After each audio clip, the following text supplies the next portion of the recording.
No, quería comenzar preguntándoles si primero que todo les funcionó el tutorial, les quedó claro, pudieron ver los videos con subtítulos. Sí, sí los vimos. El último venía con subtítulos en inglés. ¿Perdón? El último video estaba con subtítulos en inglés. ¿No había forma de ponerlo con subtítulos en español? Sí, maestro. Así como usted mandó un video, dijo que a la- al lado derecha en la esquina estaba 3 puntos. De ahí uno presiona y ya se busca eso para ponerlo en español. Ujú. Sí, Entonces, sí, gracias. ok. ¿Tienen alguna pregunta, algún comentario? Sé que los videos entran en mucho más detalle de lo que cubrimos en clase, ¿no? Porque obviamente en clase tenemos un tiempo muy limitado para cubrir el material que tenemos que cubrir, pero esos videos son buenos, yo pienso, para repasar, pero también para aprender más sobre los temas que yo los mando porque son sobre los temas que yo opino que son los más importantes de entender. Pero también entran en muchos más detalles, así que no sé, ¿tienen alguna pregunta, alguna cosa que aún no les queda claro sobre lo que vimos fue el imperialismo en el siglo XIX y la reforma protestante? ¿Alguna cosa que no les queda claro sobre esos dos temas? ¿Alguna cosa muy interesante que aprendieron? ¿Cualquier comentario?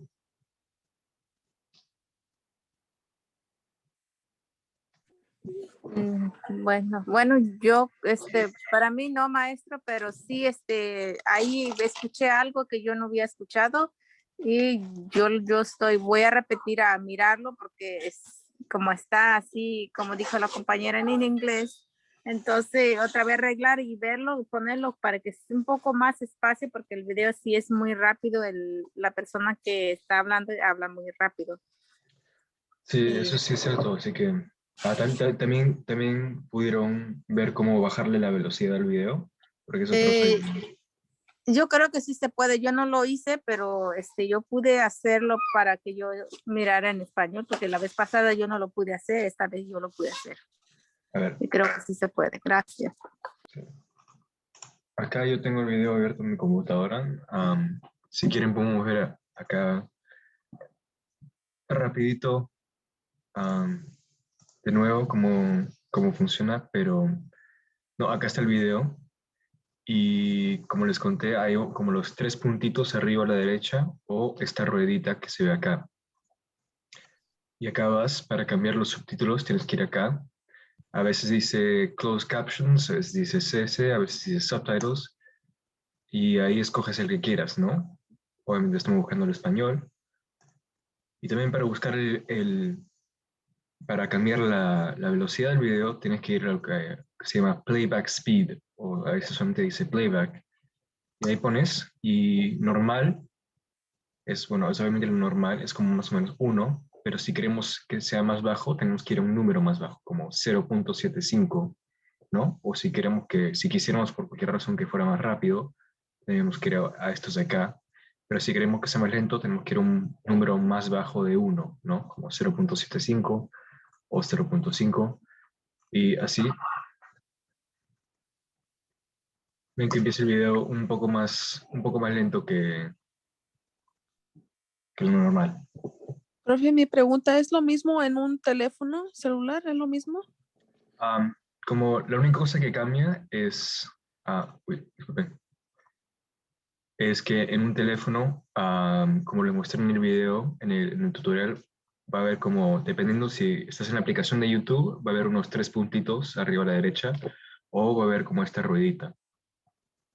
Por lo general, eso es lo que yo he visto. Puede ser que sus teléfonos sean un poco diferentes, pero sí van a haber una cosa que pueden hacer tap, que va a abrir un menú, y en ese menú van a estar las opciones del video. Pero sí, por lo general es como, ¿ven lo que me estoy refiriendo a la ruedita que está acá abajo o no? Sí. Sí, sí, acá justo, bueno, acá esta ruedita, ahí, eso es lo que haces clic para abrir el menú en la computadora. En algunos apps de internet, en los teléfonos es lo mismo, y en el app de YouTube, arriba a la derecha hay unos 3 puntitos que ahí tienes que hacer tap para que abra el menú.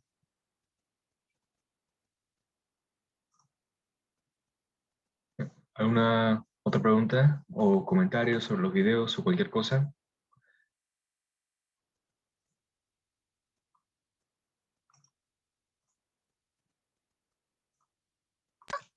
No, maestro, gracias.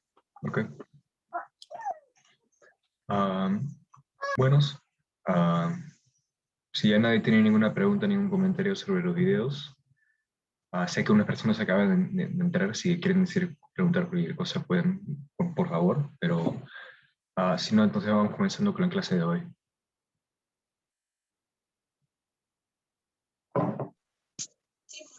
Ok. Ya, sí. ¿Sí? ¿Una pregunta? No, profe, gracias. Ok. Entonces, hoy vamos a comenzar, no, hoy vamos a terminar con la unidad de Historia Mundial. Vamos a ver los últimos 3 capítulos de la unidad. Y, no, como siempre, al fin de esta unidad les voy a mandar un ejercicio para repasar lo que hemos aprendido, no un ejercicio del libro de Task que estamos viendo. La primera parte que vamos a ver es el capítulo 14, la edad de la revolución. Estos 3 capítulos van a tener algo en común, que son como el inicio de lo que llamamos la época moderna, ¿no? Tras lo que vamos a hablar hoy día, los eventos que vamos a hablar hoy, se va a definir muchos aspectos sociales y políticos de nuestro mundo actual. Tal vez muchas cosas de lo que vamos a hablar hoy día van a ser familiares para ustedes, no haber escuchado de ellas. Así que veremos, ¿no? A la edad de la revolución fue una época que ocurrió en Europa Occidental y en América, ¿no? En Norte y Sudamérica, que fue una serie de revoluciones, ¿no? Claramente, contra el status quo, lo establecido, la aristocracia, en fin, para tratar de cambiar las cosas por una variedad de razones y motivaciones. Fueron sobre todo las revoluciones del inicio, guiadas por inicios, por ideales y principios de la Ilustración.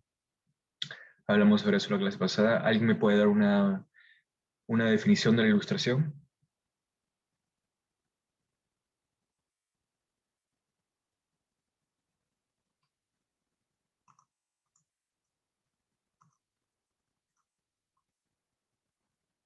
Bueno, la Ilustración fue hablamos sobre eso en la clase pasada, lo mencionamos muy rápido, así que no se preocupen si no se acuerdan, pero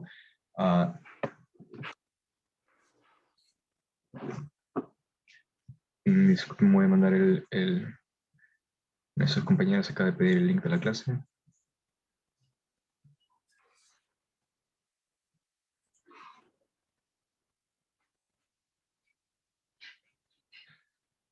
Bueno, sí, a la Ilustración, ¿no? Lo mencionamos un poco rápido la semana pasada, porque tenemos mucho material que cubrir, pero la Ilustración fue un movimiento filosófico, ¿no? Intelectual, de ideas que inició en Europa a mediados del siglo XVI, que tenía en su centro muchas ideas sobre libertad, libertad individual, cuestionaba mucho los conceptos del feudalismo, ¿no? Como hablamos también del feudalismo, era esa estructura muy rígida que tenía el rey encima y después los nobles y los vasallos y abajo los campesinos, y era muy injusto para los campesinos porque, en fin, ellos no tenían mucho poder para definir su futuro, sus vidas. Sí, fue un movimiento que cuestionaba la justificación del feudalismo, que decía que el rey y los nobles no eran mejores que las otras personas, no eran mejores que los campesinos o que cualquier otra persona en el orden social, que todos nacíamos iguales y todos merecemos las mismas libertades individuales. Eso era muchas de las ideas que estaban en el centro de la Ilustración, y vamos a ver cómo esos ideales se manifestaron en movimientos políticos diferentes.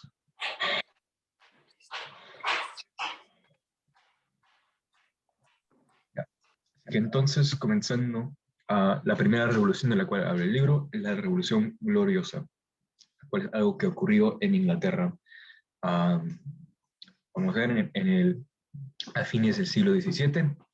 Así que Inglaterra era diferente de muchos de los países medievales de Europa, porque Inglaterra tenía un parlamento, ¿no? Un parlamento es como un congreso, es un cuerpo de representantes que gobiernan. Así que en la mayoría de los otros países europeos, ¿no? Bajo el sistema feudal, existía el rey con todo el poder y los nobles que estaban bajo él y así, en fin. En cambio, en Inglaterra, el rey compartía un poco de su poder con el parlamento, ¿no? El parlamento había sido creado hace cientos de años y a través de la historia de Inglaterra, el parlamento lentamente fue adquiriendo más y más poder y la Revolución Gloriosa fue el momento en el cual el parlamento superó el poder del rey. Así que vamos a hablar un poco de eso. La Revolución Inglesa fue el primer evento que afectó, que terminó resultando que los reyes perdieron mayor de su poder.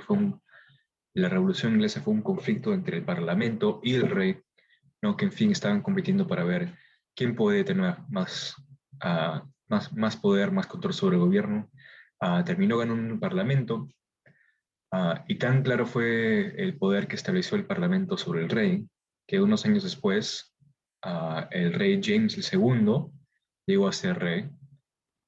Y el Parlamento no lo apoyaba para nada, ¿no? No pensaba que era bueno rey. Uno de los mayores problemas es que James II era católico y la mayoría del país era protestante. Sé que no querían tener un rey católico, así que el Parlamento decidió votar al rey, lo cual es una cosa bueno, decidieron votarlo al rey y en vez de eso invitaron a,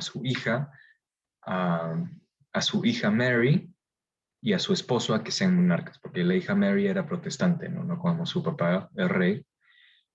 Y eso es importante porque el parlamento se puede ver que literalmente votó al rey, ¿no? Lo reemplazó como quisiera, lo cual establece firmemente que el parlamento es el poder que verdaderamente rige en Inglaterra, ¿no? Es el que verdaderamente tiene el poder y es el inicio de monarquía constitucional, lo cual es un estilo de monarquía que se fue desarrollando en muchos países europeos, fueron modernizando, en el cual en vez de que el rey tenga verdadero poder o el monarca tenga verdadero poder, estaba ahí más o menos, no tenía mucho poder verdadero. No puede ser que el monarca retenga su posición, que siga siendo el rey, pero no tiene mucho poder para gobernar. Eso es una monarquía constitucional, ¿no? Que el rey no tiene ningún poder verdadero. Ese es el sistema en el cual vive Inglaterra hasta hoy en día. Pero podemos ver cómo esto es una reflexión de los ideales de la Ilustración, porque como hablamos mucho, un concepto muy importante de la Ilustración era cuestionar ese sistema feudal, decir que nadie merece tener más que otros, ¿no? Nadie nace mejor que otros, solamente porque el rey nace como hijo de otro rey no significa que merece más poder que cualquier otra persona. Así que es como están destrozando el sistema feudal tras esta revolución. Esa fue una respuesta a derrocar el sistema feudal, era establecer una monarquía constitucional donde el rey ya no tenía poder. En cambio, podemos ver otra respuesta a cómo derrocar el sistema feudal con la Revolución Francesa, que es un ejemplo un poco más complicado, pero un poco más influyente. Así que, no, Francia era otro país europeo y durante el siglo XVIII, durante los años 1700, Francia y Inglaterra estaban en guerra casi constante porque estaban tratando de competir para ver quién iba a ser el país más poderoso de Europa. Los dos no querían volverse como los líderes, los imperios más poderosos de Europa, así que estaban compitiendo constantemente. Por eso, en 1776, cuando iniciaron la Revolución de las 13 Colonias, o la guerra de independencia de los Estados Unidos, en 1776, la monarquía francesa decidió apoyar a los independentistas americanos. ¿Por qué? Porque le pensó, no, esta cosa va a ser mala para Inglaterra, porque si ellos ganan independencia, entonces Inglaterra va a perder sus colonias, entonces yo quiero apoyar a estos independentistas, ¿no? Porque va a ser algo malo para Inglaterra. Pero entre eso y unos otros factores, la Francia terminó gastando tanto dinero apoyando a los independentistas, ¿no? Dándoles armas, entrenamiento, soldados, que en fin Francia sí mismo entró en crisis económico. Y en 1789 se inició la Revolución Francesa contra la aristocracia. Así que, ¿qué quiere decir eso? Fue como la anterior que vimos, fue como una revolución que contra el sistema feudal, en fin, ¿no? Porque lo que había pasado tras esa crisis económica es que mucha de la población estaba sufriendo, ¿no? Estaba pasando por hambre, no había mucha comida, todo era muy caro. Mientras tanto, la aristocracia, ¿no? Los ricos, los nobles y el rey, por supuesto, no pasaban por hambre. Ellos seguían viviendo sus vidas ricas, llenas de lujos. Así que por esto y nuestras razones, muy enfadados, el pueblo de Francia se levantó, inició una revolución contra los nobles, el rey y el sistema feudal, que en fin se diferencia de la Revolución Gloriosa de Inglaterra, porque la Revolución Gloriosa de Inglaterra no vimos que no quería votar al rey por completo, pero solamente quería quitarle su poder. En cambio, la Revolución Francesa tenía como meta establecer una república, ¿no? Una sociedad completamente sin rey, sin ningún monarca. Pero bueno, esta revolución resultó en mucha inestabilidad y conflicto interno, ¿no? Así que iniciaron con la meta de votar al rey, pero después de eso surgieron muchos diferentes grupos que querían hacer cosas diferentes, tenían diferentes ideales sobre la sociedad y el gobierno. Algunos eran más radicales, algunos eran más conservadores, en fin. ah, Había mucho conflicto no solamente dentro de Francia, pero había poderes afuera de Francia que querían invadirla para aprovecharse de todo este caos. Así que para resolver esta situación, Francia se volvió una dictadura bajo Napoleón, ¿no? Dictadura es cuando todo el poder es concentrado en una persona, pero no es porque sea un rey que su hijo va a ser el siguiente dictador, en fin, pero es concentrado todo sobre una persona. En este caso fue Napoleón, ¿no? Hombre muy famoso en la historia, que como dictador de Francia en esta época, él pudo navegar la crisis y terminó ganando una serie de guerras muy importantes, llegó a conquistar gran parte del continente europeo. En fin, eso fueron las guerras napoleónicas, disculpen, no, de 1813 a 1815. Y lo que sirvieron a hacer esas guerras que Napoleón luchó después de que se volvió dictador de Francia, fue que llegaron a esparcer los ideales de la Revolución Francesa, ¿no? Esos que contra la monarquía, contra la aristocracia, de la igualdad de las personas, esparció esos ideales por mucho del continente europeo. En fin, eso fue el resultado de la Revolución Francesa. Así que vemos que tras estos conflictos había una gran diversidad de ideas y durante esta época fue donde se empezaron a definir muchas ideas, muchas ideologías que aún forman parte de nuestra política hoy en día, ¿no? Tal vez uno de estos términos van a haber escuchado hablar de ellos.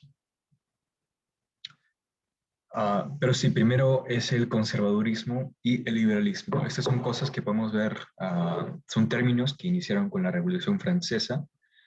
En el contexto de la Revolución Francesa, los conservadores eran los que querían mantener el sistema feudal, ¿no? Los que querían que la nobleza siga gobernando, porque como dice aquí, piensan que los acuerdos políticos y sociales creados por la historia son los mejores y alterarlos sería peligroso, ¿no? Así que ellos pensaban, en el contexto de la Revolución Francesa,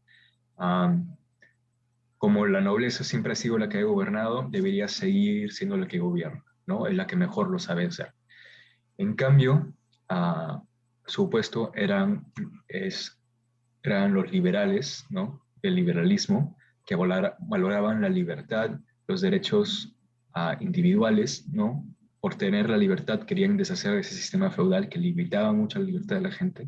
Y también valoran la propiedad privada, lo cual es una cosa que es sobre todo importante cuando viene la industrialización y el capitalismo. Pero bueno, Esos son como los dos lados de la Revolución Francesa, que fue como el primer conflicto que desató toda esta nueva generación de ideologías.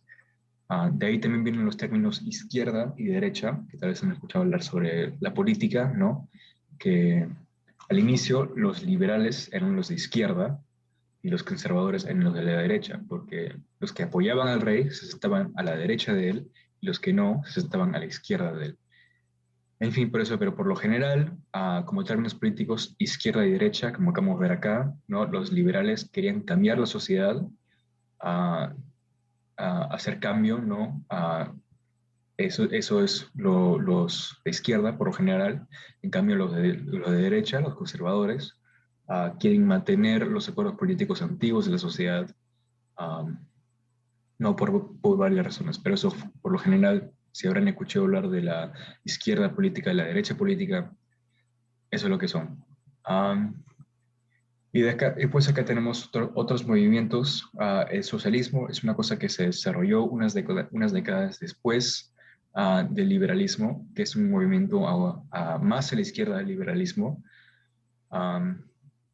que vemos ver acá que hablamos que el liberalismo valora mucho los derechos individuales y la propiedad privada, ¿no? Es una ideología sobre individualismo.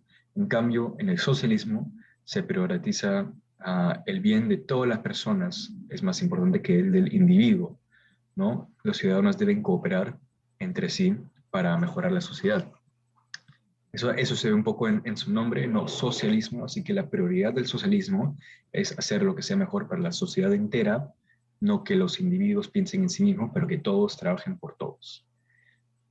Esos son los ideales del socialismo. Marxismo es otra ideología que se desarrolló más tarde, que es como un tipo de socialismo, ¿no? Existe un poco bajo el socialismo, es una variedad de socialismo que se enfoca mucho en la diferencia de clases, que dice que la clase obrera es el verdadero productor de la economía y que por eso deberías administrar y estar a cargo de las industrias y disfrutar de sus ganancias, ¿no? Así que como el socialismo prioriza lo que es mejor para toda la sociedad, el marxismo dice que lo mejor que es para la sociedad es lo que es mejor para la clase obrera, porque la clase obrera es la mayoría. Así que el marxismo dice que en una sociedad ideal, la clase obrera debería regir todo el gobierno, toda la economía, debería estar a cargo de todo, porque ellos son los verdaderos productores, los verdaderos, las personas que deberían mandar, ¿no? En cambio, el nacionalismo es un movimiento que puede ser o de izquierda o de derecha, depende de cómo se manifieste, pero, en fin, el nacionalismo se enfoca en eso. Las naciones deberían estar compuestas por gente que comparte herencia, etnia o idioma, y los intereses de esa nación son más importantes que cualquier otra cosa. Vamos a ver cómo, ¿no? Cómo es una cosa tan general. En fin, el nacionalismo siempre dice que deberías identificarte con tu nación y que deberías valorar los intereses de tu nación. Es una cosa muy general, se manifiesta en una variedad de formas, a variedad de movimientos políticos a través de la historia. ¿Hay una pregunta sobre lo que hemos visto? Sé que acabo de cubrir mucha información acá. Este slide acá es puro texto. ¿Alguna pregunta sobre estas ideologías, sobre la Revolución Francesa? ¿Cualquier cosa hasta ahora? Maestra, entre el socialismo y el marxismo,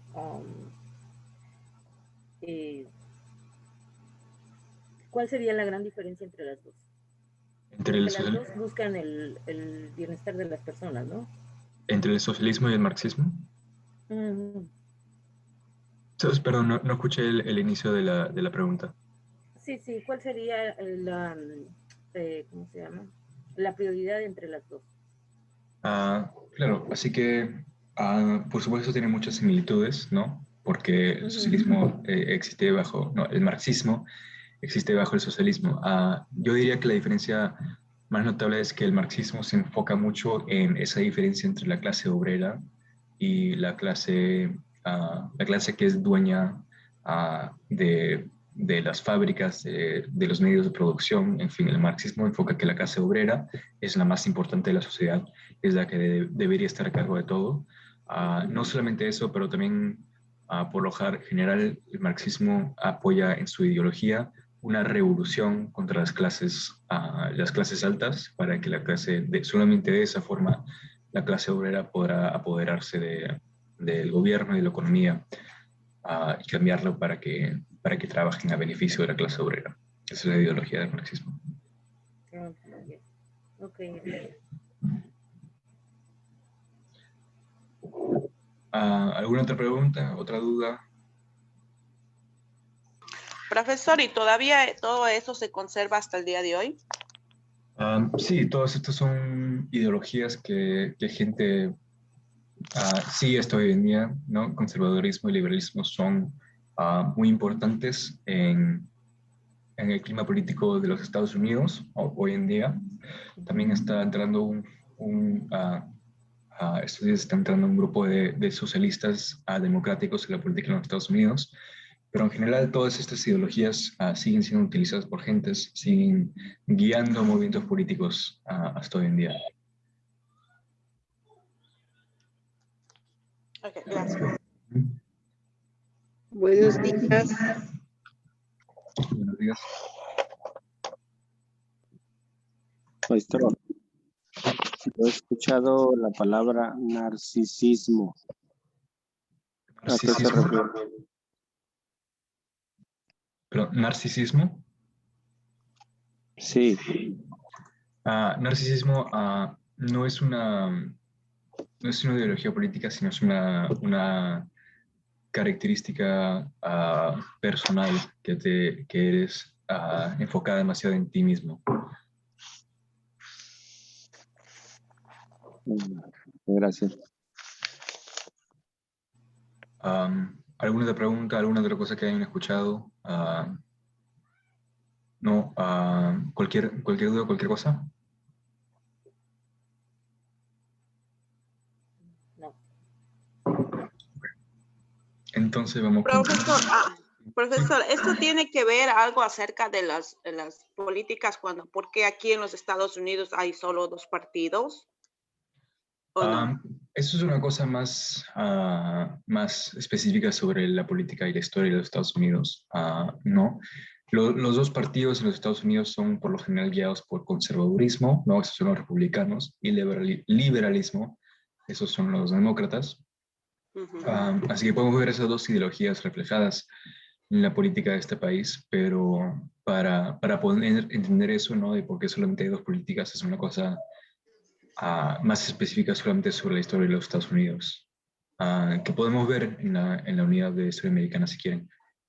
Oh, sí, cuando sea de tiempo, entonces, ahí me explica por qué es que en este país hay solo 2 dos nada más, y en nuestros países hay muchos, o sea, Sí, por ¿qué supuesto. tiene que ver eso? Sí, ¿no? Típicamente en países hay partidos no solamente conservadores ni liberales, pero también socialistas, marxistas, cristianos, cristiano-democráticos, en fin, una tremenda variedad. Pero sí, hablaremos de eso en la próxima unidad. Ok, gracias, profesor. ¿Alguna otra pregunta?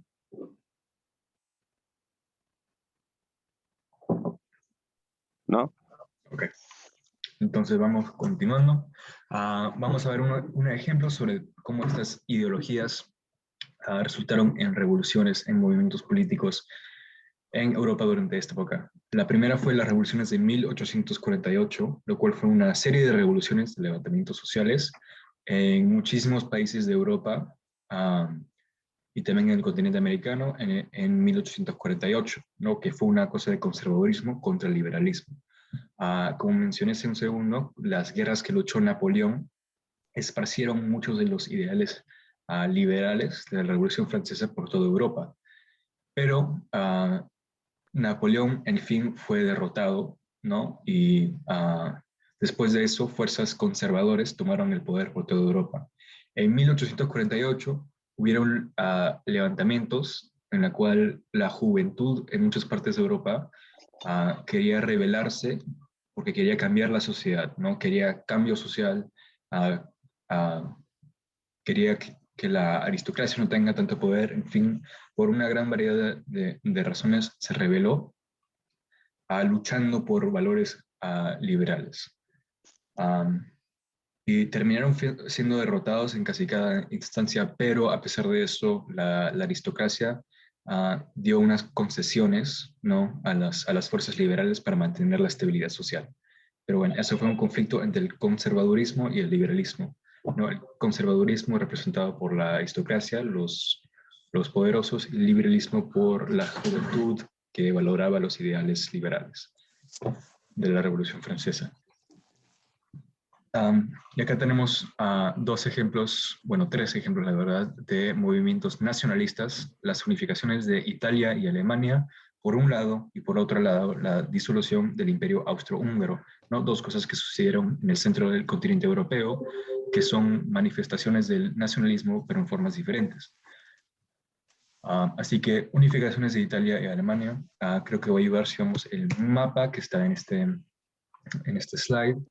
Así que acá abajo tenemos Alemania. Podemos ver lo que son todos esos territorios que vemos colorados acá de varios colores. Son lo que antes eran los estados alemanes, ¿no? Así que hace unos siglos, antes de la unificación de Alemania, de ese movimiento político, el país de Alemania no existía, pero en vez de eso existían todos estos reinos pequeñitos que ven acá, ¿no? Ese era un legado del sistema feudal. Hay un montón de pequeños reyes ahí en todos lados. Lo que pasó en 1871 es que un grupo de estos reyes decidió unirse y querían unir todos esos reinos pequeñitos en un gran país que así podría ser más poderoso. Y lo justificaban diciendo, bueno, todos hablamos un idioma muy parecido, hablamos el alemán, todos tenemos cultura muy parecida, deberíamos unirnos en un país, es lo que deberíamos hacer. Así que tras varias guerras, llegaron a unirse todo eso en un reino. Y podemos ver acá abajo a la derecha, eso fue el estado que resultó, eso de acá naranjita. También podemos verlo mejor acá en este mapa. Pero acá dice German Empire, Imperio Alemán, fue el imperio que terminó formándose después de la unificación de Alemania. Y una cosa muy parecida sucedió acá en Italia unos años antes, que lo mismo unos grupos se unieron políticamente diciendo, ok, todos hablamos idiomas parecidos, para ser un pueblo más poderoso deberíamos unirnos en un país y así podemos cooperar y formar un país poderoso. Así que lo mismo pasó, se lucharon guerras de unificación en Italia, terminando en un país unificado que tenemos hasta hoy en día. Así que esos son dos ejemplos de movimientos unificadores regidos por el nacionalismo, ¿no? Porque querían crear una nación con idioma y cultura compartida donde podrían identificarse todas las personas de ese país. En cambio, podemos ver cómo el nacionalismo puede tener el efecto opuesto en la disolución del Imperio Austrohúngaro, que podemos verlo acá en este mapa. El Imperio Austrohúngaro, acá abajo en el centro, es el imperio que está en amarillo.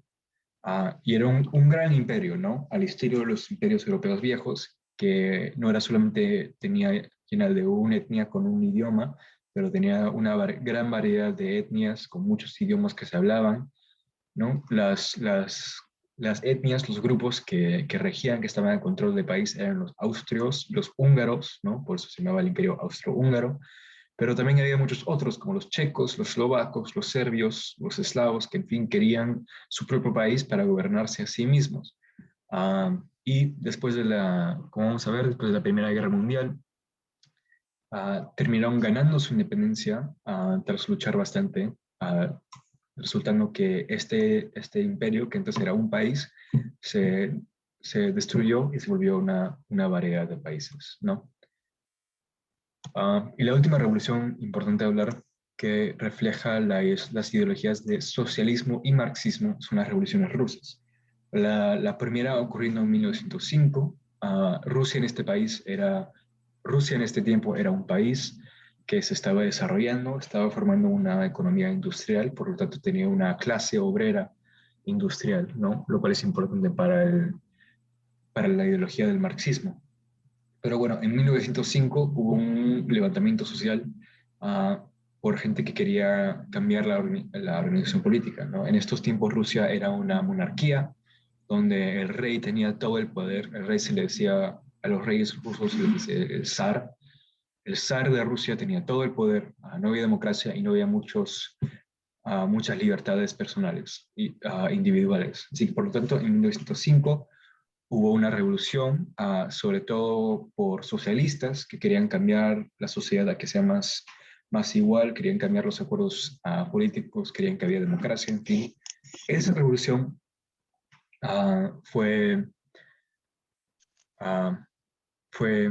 no resultó. El zar terminó ganando y fue reprimida brutalmente la revolución de 1905, pero en lo que resultó fue que los movimientos políticos de Rusia se vuelvan más radicales, ¿no? Tras esa derrota, que en 1917 inició la revolución bolchevique, que era una revolución ya marxista, ¿no? Ya aún más radical que la de 1905, que, como vamos a ver, terminó resultando en el primer estado marxista de la historia, lo cual es un desarrollo muy importante en la historia del mundo, ¿no? Acá arriba a la derecha tenemos una imagen de la revolución bolchevique.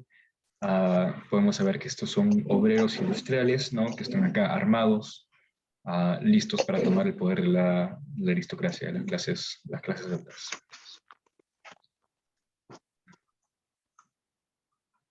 Ya, así que vamos a ver cómo todas estas revoluciones, todos estos cambios políticos que empezaron a desarrollarse en Europa durante el siglo XIX y inicios del siglo XX resultan en lo que se llama la crisis mundial de 1900 a 1945, lo cual incluye ambas guerras mundiales, también el crisis económico que ocurrió entre ellas, pero en fin, esta crisis mundial es lo que termina definiendo mucho de lo que es nuestro mundo hoy en día. Y bueno,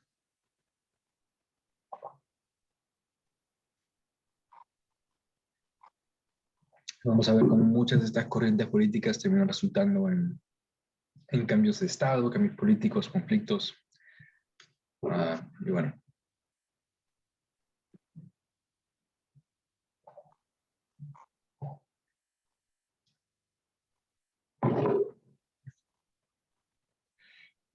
Iniciamos entonces la primera etapa de la Gran Crisis Mundial, obviamente es la Primera Guerra Mundial.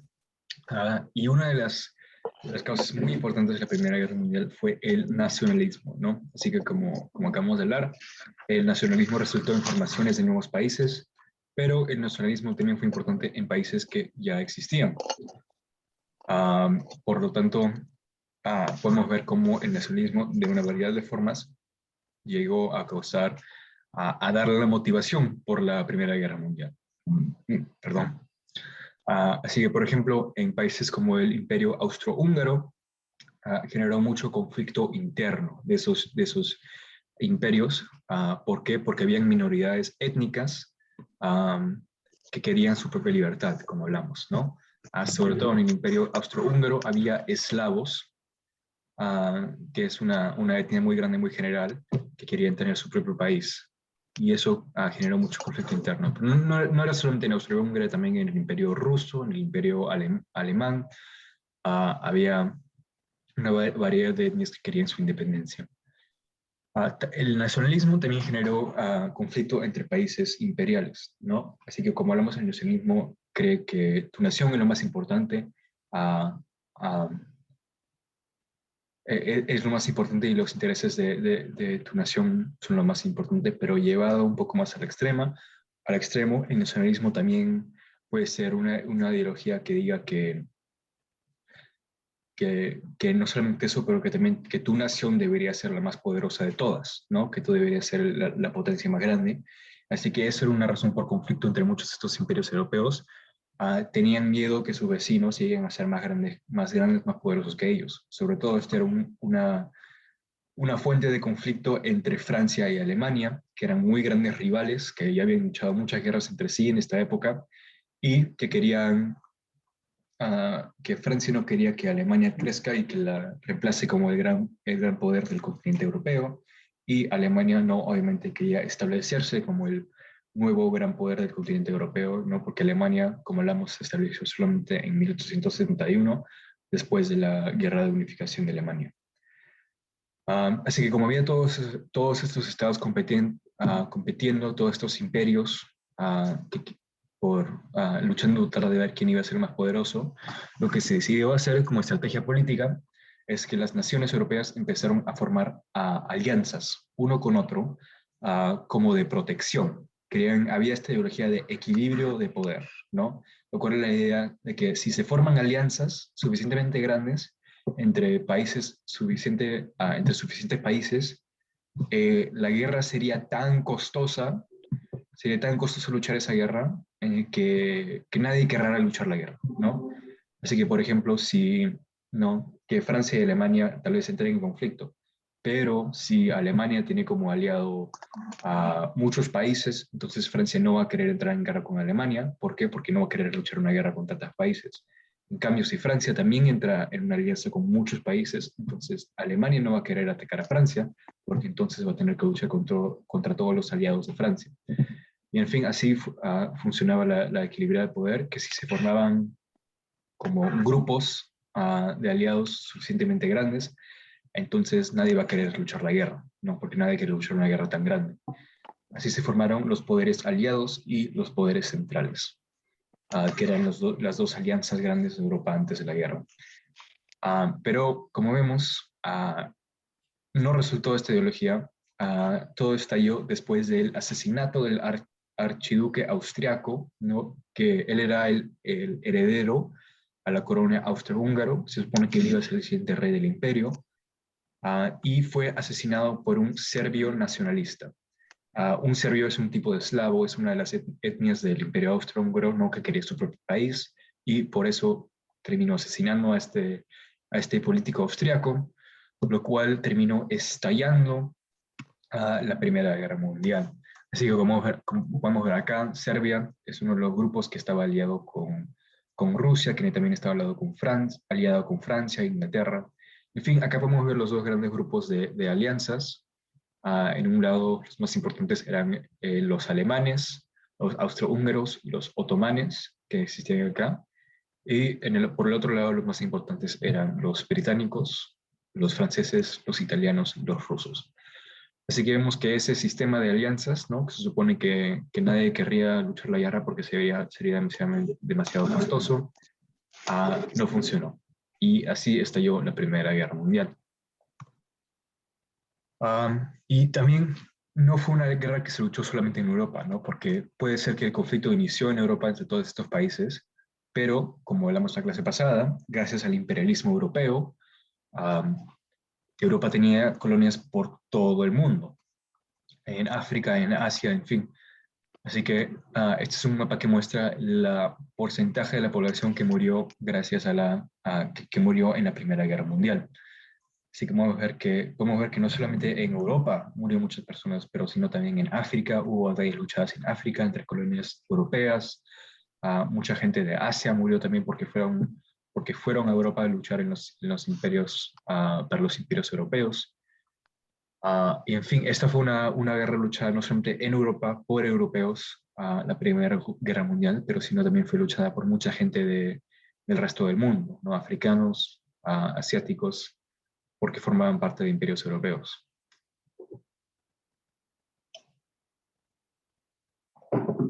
También más tarde llegó a involucrarse los Estados Unidos.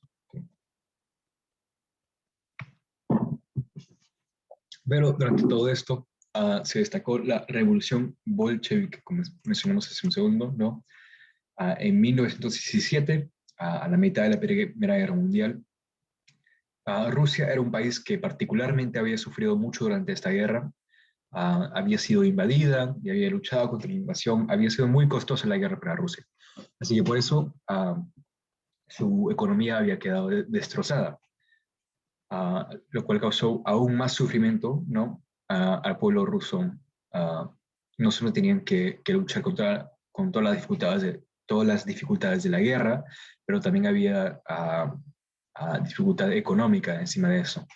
Y para empeorar la situación, el zar Nicolás, ¿no? Que era el monarca, el rey de Europa, de Rusia, en esos tiempos, era un líder incapaz, ¿no? Tenía su imperio estaba bajo muchas crisis y él no podía navegarlo para nada porque no era un buen líder.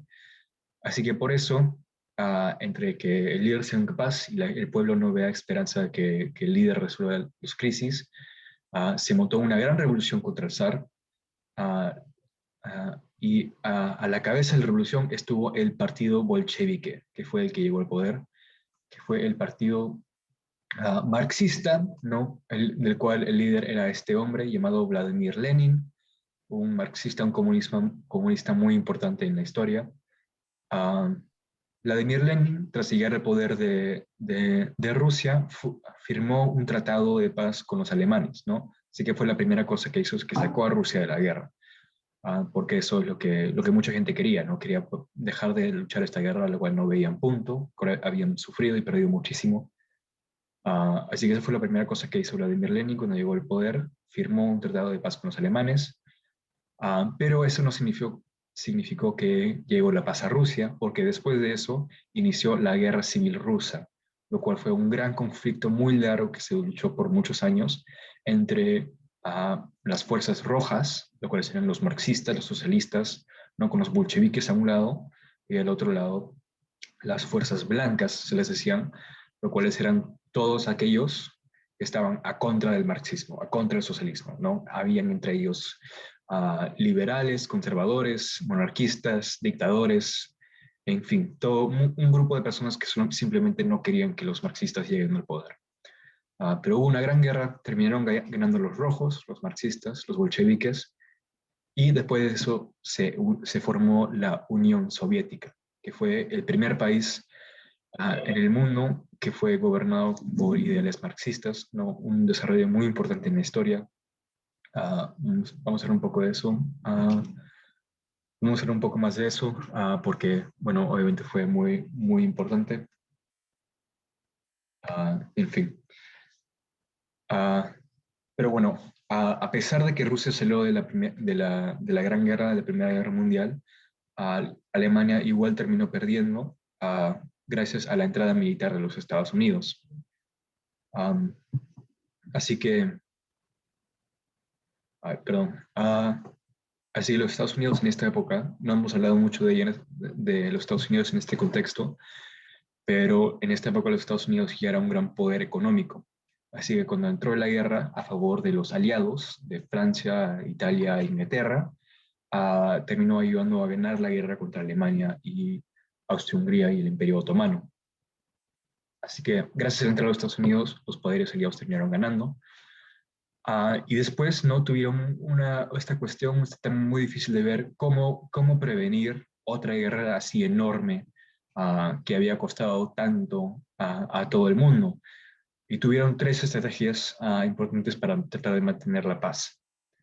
Primero era darle independencia a nacionalistas en los antiguos poderes centrales. Eso es importante. No, una de las causas, como mencioné, era el nacionalismo.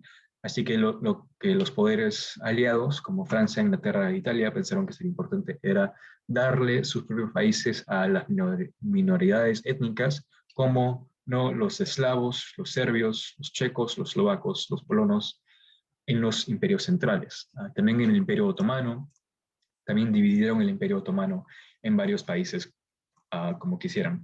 Pero la cosa importante es que solamente hicieron eso en los poderes centrales de Europa. Dieron sus propios países ahí. En cambio, tras todo este nacionalismo, también había muchos nacionalistas en las colonias europeas, como en África, en Asia, en otras partes del mundo, que también querían su independencia, pero que no fueron dados su independencia, ¿no? A pesar de lo que decían los poderes europeos, ¿no? Los poderes europeos lo justificaban diciendo que es lo justo darle a la gente que quiere su propio país, pero ellos mismos no estaban haciendo eso con su imperio. Así que esa fue una de las estrategias de formar más países pequeños en Europa para que no se concentre el poder de nuevo en los poderes centrales. También otra estrategia era obligar a Alemania a pagar reparaciones y limitar su poder militar. Así que reparaciones son como pagos. Al fin de la guerra, como Alemania perdió la guerra, los demás poderes culparon a Alemania por la guerra. Así que por eso decidieron, las reparaciones son como unos pagos que Alemania tenía que hacer a los otros poderes por los daños que causó en la guerra. ¿no? Así que Alemania cada año tenía que hacerle gran pagos a Francia y a Inglaterra y a Italia, los poderes que habían ganado, por los daños que causaron la guerra. Y también, aparte de eso, también tenía limitado mucho su poder militar. Así que el Tratado de Versalles era el tratado que terminó la Primera Guerra Mundial, y como condición de ese tratado era que, por ejemplo, Alemania solamente podía tener cierta cantidad de soldados, una cantidad muy pequeña. Alemania pues, podía tener cierta cantidad de tanques, en fin, limitaciones sobre su poder militar. Y la tercera estrategia para mantener la paz en Europa en el futuro era la formación de la Liga de Naciones, lo cual era una organización internacional, era como una unión de todos los países del mundo, o casi todos los países del mundo, y el punto de la Liga de Naciones era que en el futuro, cuando haya conflicto entre dos países, en vez de que entren de frente, entren directamente en guerra, podrán ir a la Liga de Naciones en la cual todos los países podrán encontrar una solución por el conflicto, ¿no? Pacíficamente, y así no se tiene que estallar una guerra como la que pasó en la Primera Guerra Mundial. Así que esas fueron las tres estrategias para mantener paz en Europa. Esos fueron también los efectos políticos, ¿no? Formación de nuevos países en Europa, no en otras partes del mundo, aún no. Pero una pregunta sobre eso, sobre la Primera Guerra Mundial, cómo se destacó, qué pasó, la Revolución Bolchevique y cómo terminó.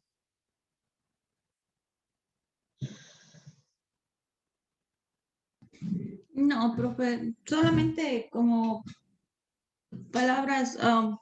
Entonces, ¿en dónde entra aquí nuestro querido Hitler?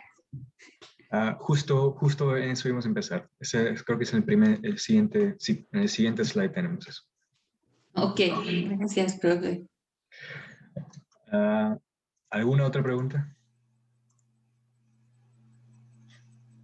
No, maestro. Ok, entonces seguimos con nuestro querido Hitler. Después de la Primera Guerra Mundial, ¿no? Empezaron a surgir esta nueva ideología política del fascismo o fascismo, se puede pronunciar de cualquier forma,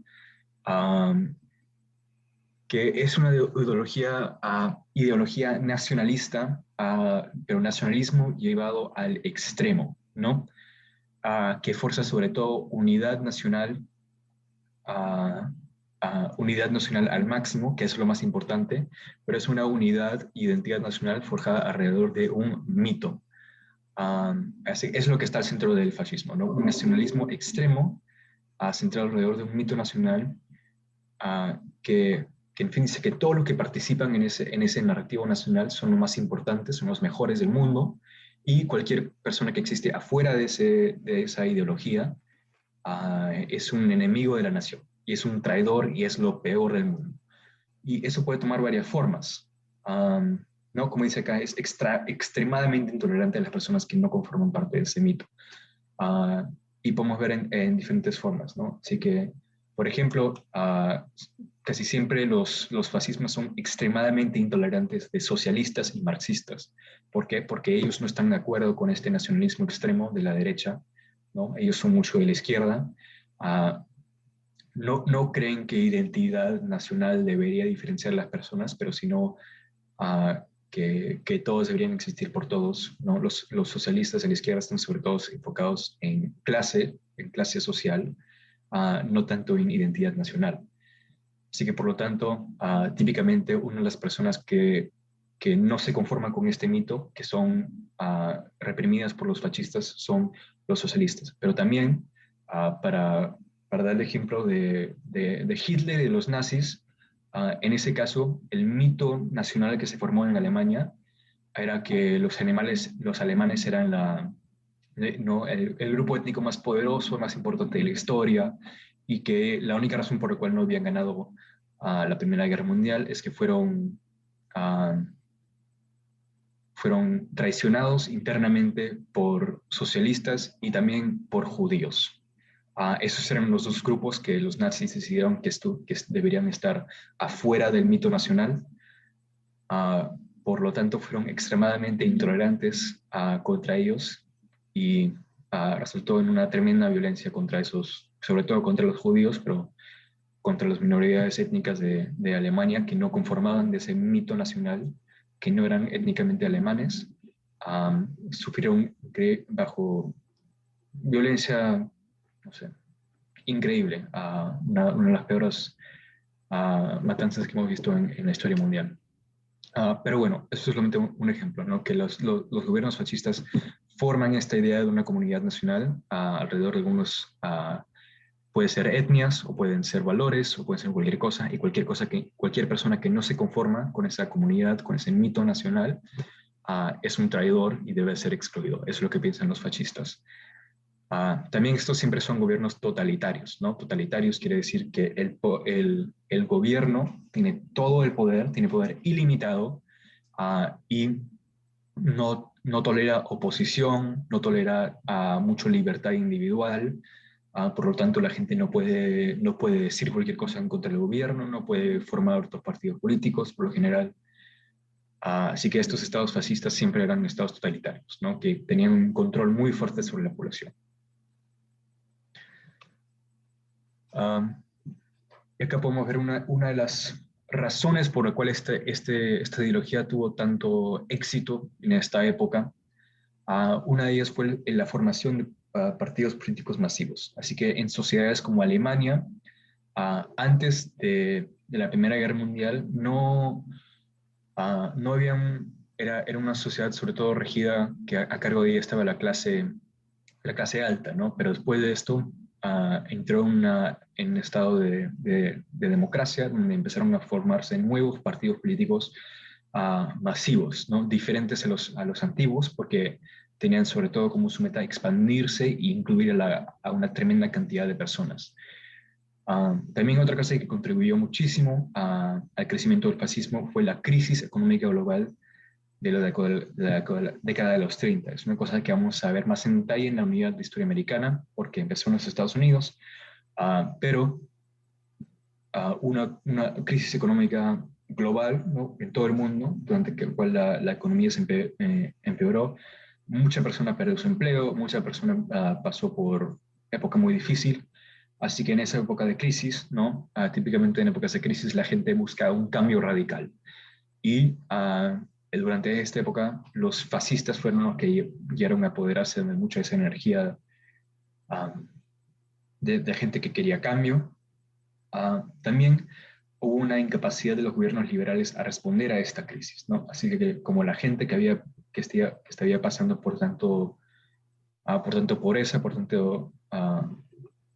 tanta dificultad económica, veía que los liberales, que el gobierno democrático no estaba respondiendo bien a esta situación.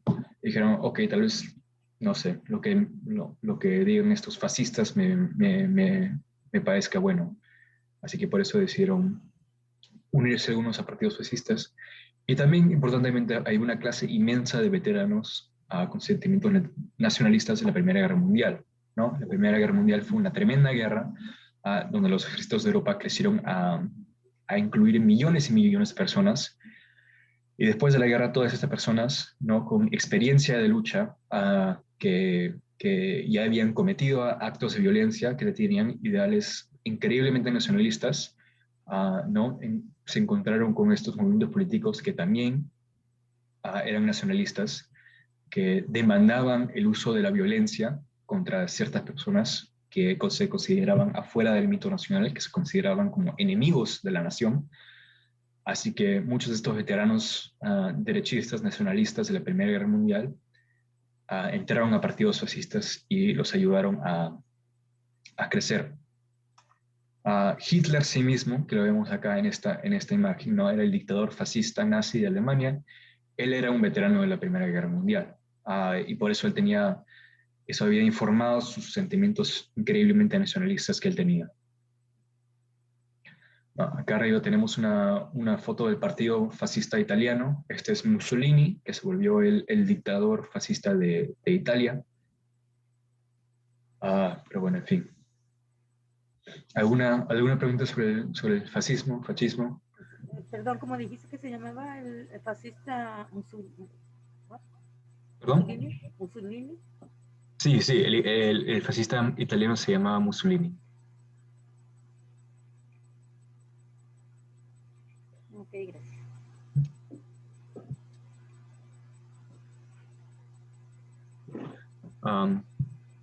¿Alguna otra pregunta?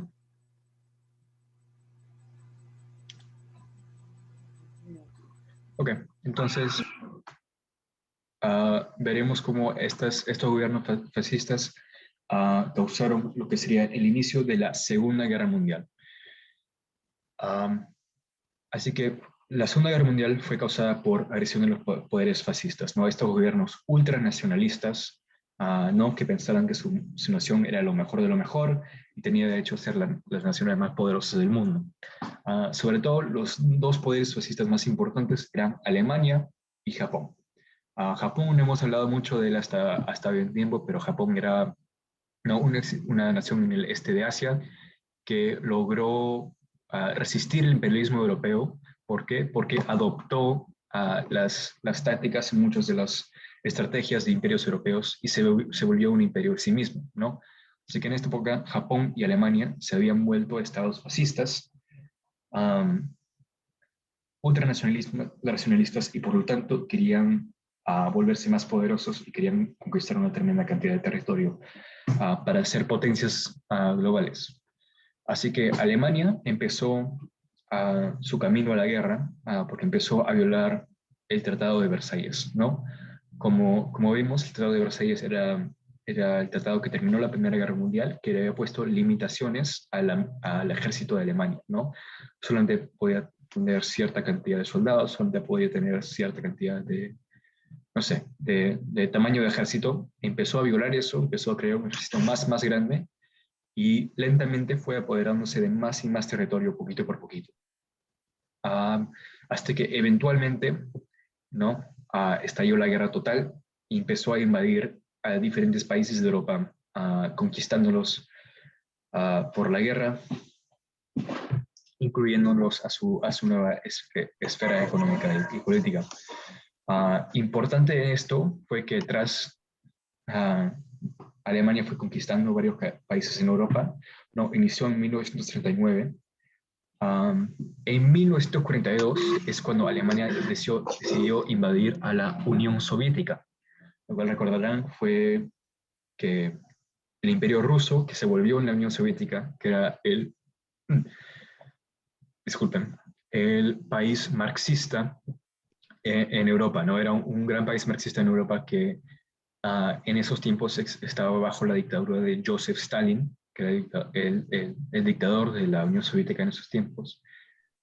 Pero bueno, la Alemania nazi decidió invadir a la Unión Soviética en 1942.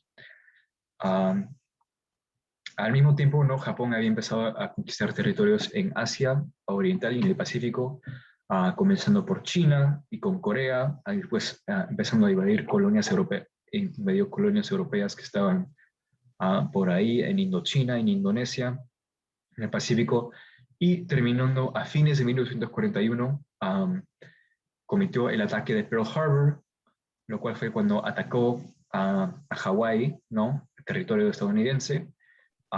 Y estas dos cosas, la Operación Barbarroja, lo cual fue la invasión alemana de la Unión Soviética, y Pearl Harbor, lo cual fue cuando Japón atacó a los Estados Unidos en Hawái, fueron dos cosas que forzaron a los Estados Unidos y a la Unión Soviética a entrar a la guerra. No, no habían entrado antes porque en general había un clima de que como los países poderosos del mundo, los países en general del mundo, no querían entrar a la Segunda Guerra Mundial, ¿no? Porque justo 20 años antes habían salido de la Primera Guerra Mundial, que había sido un conflicto terrible, nadie quería estar en otro conflicto, pero bueno, Alemania forzó y Japón forzaron que los Estados Unidos y la Unión Soviética entren a la guerra, lo cual no inició que comience, en fin, la verdadera, en tremendo tamaño la Segunda Guerra Mundial, porque ahora teníamos las dos grandes potencias de Alemania y Japón en un lado, y en el otro lado las dos grandes potencias de Estados Unidos y la Unión Soviética. Por supuesto, había otros países también en ambos lados, pero esos eran los países más poderosos en el conflicto. Así que los países fascistas, Japón y Alemania, también se les dice los países del eje, porque así se llamaba su alianza, el eje, pero sus ofensivas continuaron hasta fines de 1942. Y vamos a ver qué pasó después de eso, pero en fin, esto es unos mapas que muestra eso. Es un poco confuso porque en este mapa de izquierda los fascistas están en azul y los demás están en rojo, pero bueno, acá podemos ver que Alemania y Italia, pero sobre todo Alemania, habían llegado a conquistar casi toda Europa, ¿no? Tremenda cantidad de territorio que habían conquistado, y podemos ver también acá que habían entrado muchísimo a la Unión Soviética, que en la verdad casi llegaron a conquistar la capital de la Unión Soviética, pero no llegaron. Pero en fin, esto fue el territorio máximo de Alemania nazi durante la Segunda Guerra Mundial.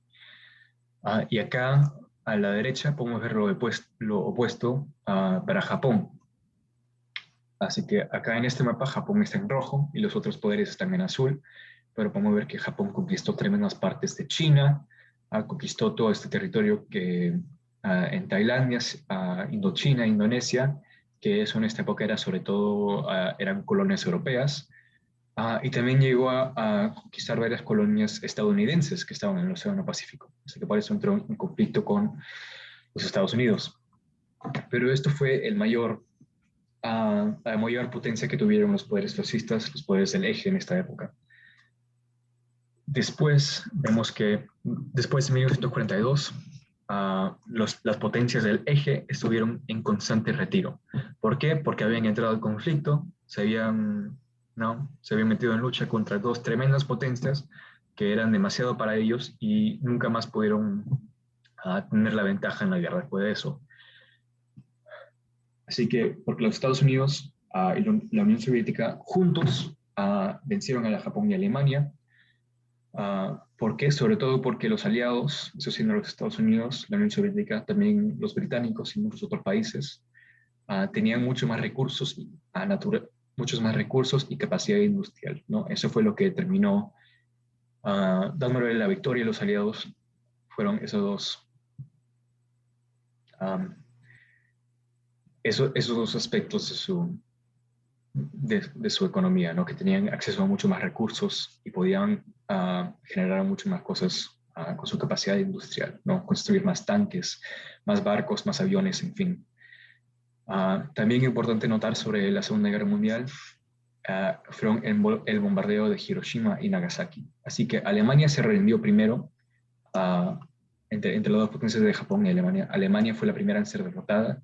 Acá tenemos una foto de soldados soviéticos en Berlín, ¿no? Levantando la bandera soviética sobre Berlín. Una imagen muy poderosa esa.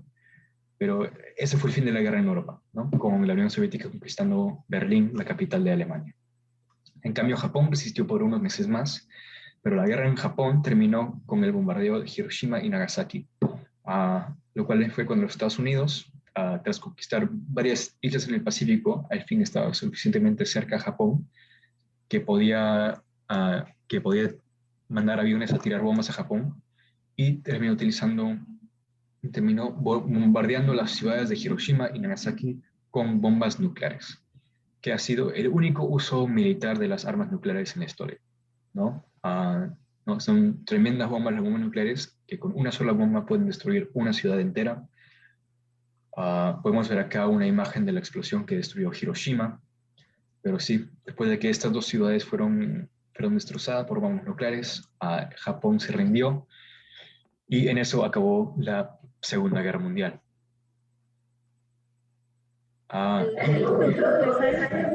¿Qué cosa? ¿El conflicto duró 3 años? Después de que entraron los Estados Unidos y la Unión Soviética, duró 3 años, sí. Había sido luchado unos años antes, pero sin esas grandes potencias. Maestro, ¿y quién fue el que usó la bomba? Los Estados Unidos. Gracias. Fueron los primeros en desarrollar la bomba y los únicos que han utilizado la bomba en la historia mundial. Y esperemos que sea la única vez. Sí, ojalá.